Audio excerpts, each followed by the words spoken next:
Welcome to Bible Quiz Scroll. Today, we have 40 questions from 2 Samuel, chapters 1 to 7. From David's grief over Saul and Jonathan, to his rise as king, the capture of Jerusalem, the ark's arrival, and God's covenant promise to him. This quiz will test your memory and refresh your understanding of Scripture. Before we begin, don't forget to like, share, and subscribe for more Bible quizzes and teachings. Let's dive in. Question 1.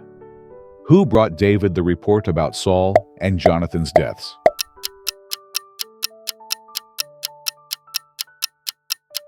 An Amalekite.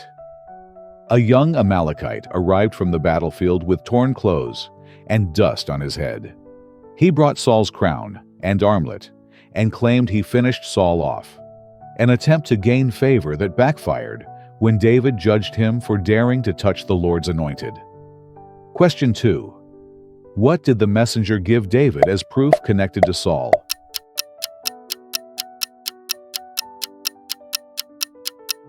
Saul's crown and armlet. The Amalekite presented the crown and armlet taken from Saul. Ironically, these royal emblems, meant to impress David, became evidence against the messenger when he boasted of killing Saul. Question 3. How did David respond to the Amalekite who claimed to have killed Saul?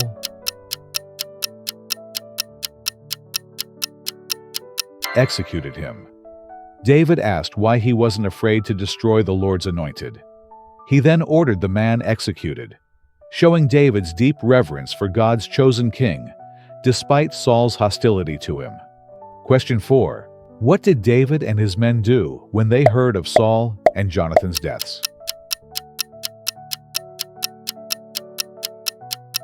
Wept and fasted. David tore his clothes, mourned, wept, and fasted until evening. His grief for both Saul and Jonathan underscores his loyalty and the depth of his relationship with Jonathan. Question 5. What lament did David compose and teach to Judah? The Song of the Bow. David's Song of the Bow, recorded in the book of Jashar, honors Saul and Jonathan. It preserves their memory and calls Israel to remember their fallen heroes without gloating. Question 6. Where was David anointed king after Saul's death?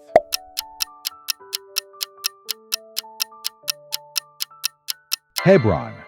David sought the Lord, moved to Hebron, and was anointed king over Judah. This begins the gradual unification of the kingdom under David. Question 7. Whom did Abner set up as king over Israel in opposition to David? Ishbosheth. Abner, Saul's commander, made Ishbosheth king over Israel from Mahanaim. The kingdom was divided. Judah under David, the rest under Ishbosheth. Question 8.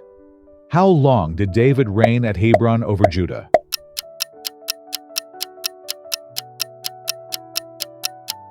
"7 years and 6 months. David's Hebron reign lasted 7.5 years. Later, he would reign 33 more years in Jerusalem over all Israel, totaling 40 years. Question 9. Where did Abner and Joab's forces face each other for the infamous contest?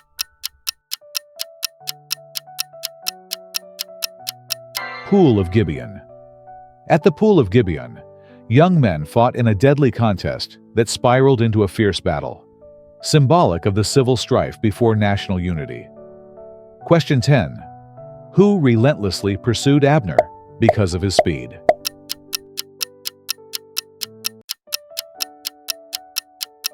Asahel. Asahel, Joab's swift-footed brother, chased Abner. Abner warned him off, but Asahel refused and tragically died. Question 11. How did Abner kill Asahel?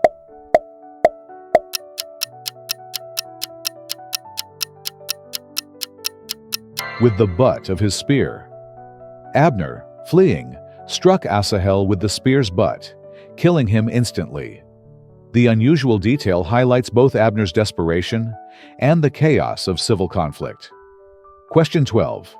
Why did Abner quarrel with Ishbosheth?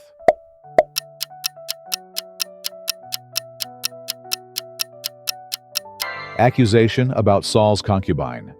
Ishbosheth accused Abner of going to Saul's concubine Rizpah, politically loaded, implying a grab for royal authority. Abner, insulted, vowed to deliver the kingdom to David. Question 13. What condition did David set for peace with Abner?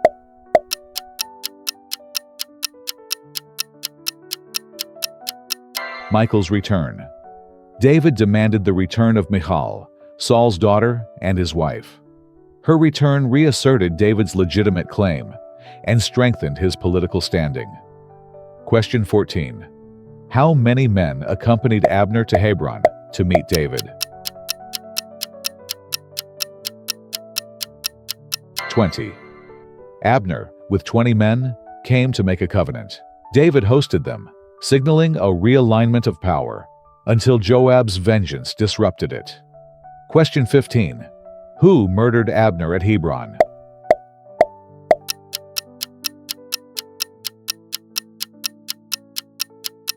Joab. Joab killed Abner to avenge Asahel, luring him back to the gate of Hebron.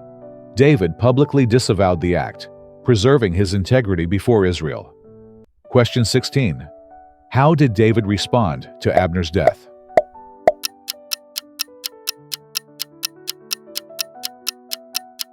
Mourned publicly and fasted. David mourned Abner, refused to eat, and proclaimed Abner a prince and great man. He distanced himself from Joab's treachery and called on God's justice. Question 17. Who assassinated Ishbosheth?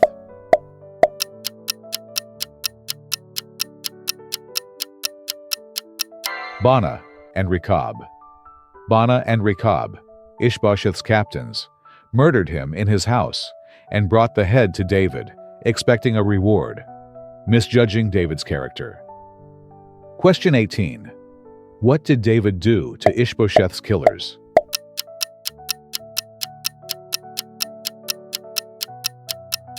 Executed them and displayed their bodies. David executed the assassins, cut off their hands and feet, and hung them by Hebron's pool. He honored Ishbosheth by burying the head in Abner's tomb. Question 19. How old was David when he began to reign over all Israel?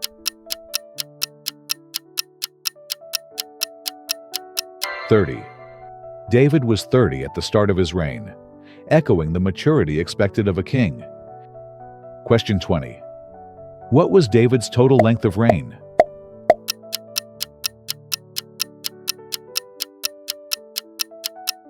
40 years. David reigned 7.5 years in Hebron and 33 in Jerusalem, 40 years in all, marking a foundational era for Israel's monarchy. Question 21. Which city did David capture and establish as his capital?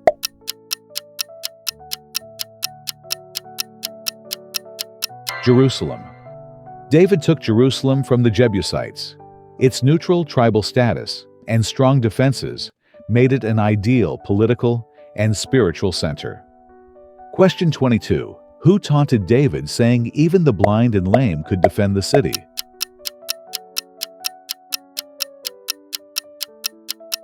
Jebusites.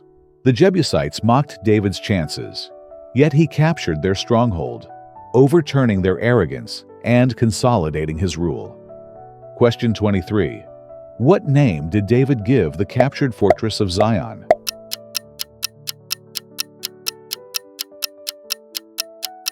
The City of David.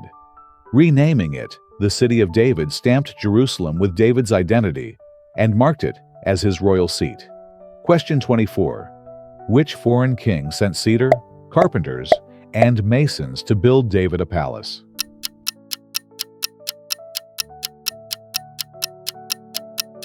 Hiram of Tyre. Hiram's tribute recognized David's growing power. The palace symbolized stability and God's establishment of David's kingship. Question 25. Which enemy mobilized upon hearing David was anointed king over all Israel?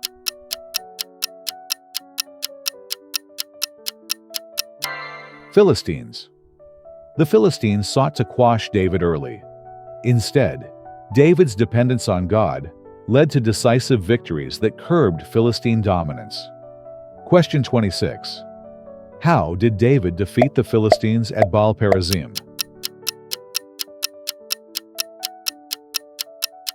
By inquiring of the Lord and obeying. David asked God before acting. The victory, named Lord of Breakthroughs, underscores that triumph came from divine guidance, not mere tactics. Question 27. What did David's men do with the Philistine idols left behind?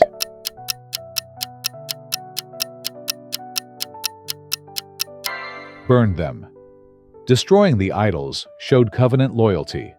No syncretism with pagan gods would mingle with Yahweh's worship under David. Question 28. What sign did God give for David's second engagement with the Philistines?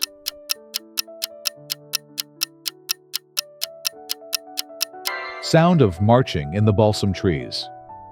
David was to wait until he heard marching in the trees, an audible sign of the Lord going before him.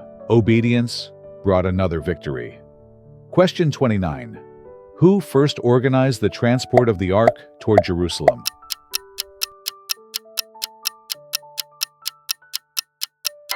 David.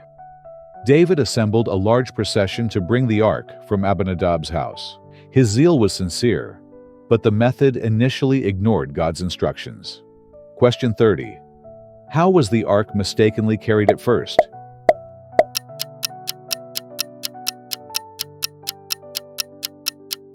On a new cart. They placed the ark on a new cart, imitating Philistine practice. Reverence without obedience proved dangerous. Question 31. Who touched the ark and died when the oxen stumbled?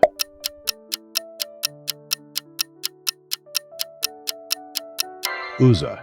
Uzzah reached out to steady the ark and was struck dead.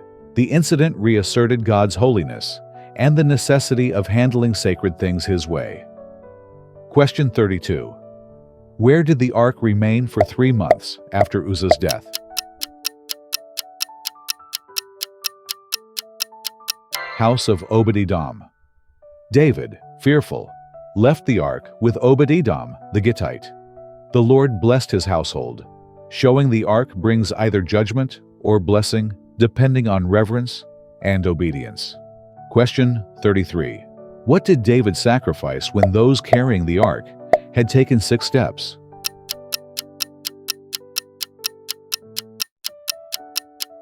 A bull and a fattened calf.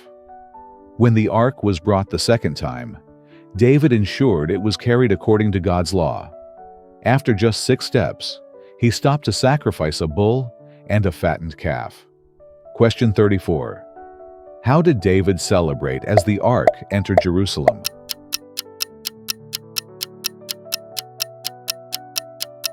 Danced before the Lord with all his might. Wearing a linen ephod, David danced exuberantly. His unself-conscious worship exemplified humility before God, not royal dignity before people. Question 35.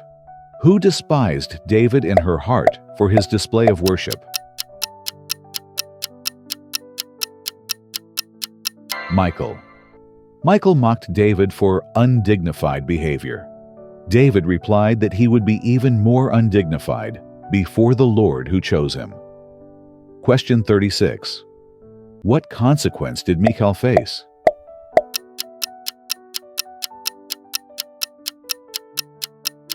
Barren. Scripture notes Michal's barrenness. It bookends the episode to contrast David's worshipful humility with Michal's scorn. Question 37. What did David desire to do once settled in his palace?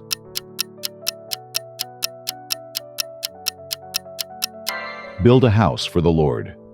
Seeing his cedar house while the ark was in a tent, David longed to build the temple. His desire was sincere, though God's timing and plan differed. Question 38. Who delivered God's message that David would not build the temple?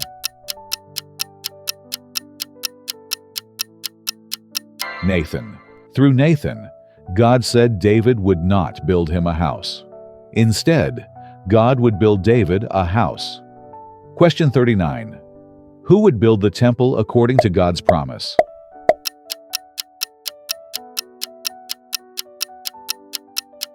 Solomon. God promised a son from David's line would build the house for his name. Ultimately, the promise points both to Solomon and the enduring Davidic line, culminating in the Messiah. Question 40. What everlasting promise did God make to David's line?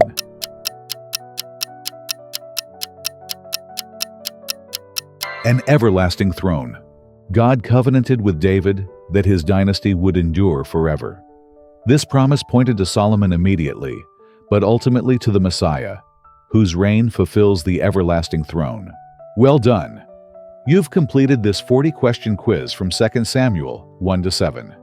If you enjoyed this quiz, don't forget to like the video, share it with others, and subscribe to Bible Quiz Scroll for more quizzes and teachings. And let us know in the comments how many questions you got right. See you in the next quiz. And God bless you.